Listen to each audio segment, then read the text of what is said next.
پر جب کوئی مصیبت واقع ہوتی ہے تو کہتے ہیں کہ ہم اللہ ہی کا مال ہیں اور اسی کی طرف لوٹ کر جانے والے ہیں۔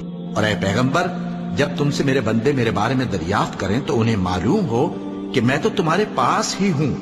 جب کوئی پکارنے والا مجھے پکارتا ہے تو میں اس کی دعا قبول کرتا ہوں، تو ان کو چاہیے کہ میرے حکموں کو مانیں اور مجھ پر ایمان رکھیں تاکہ نیک رستہ پائیں۔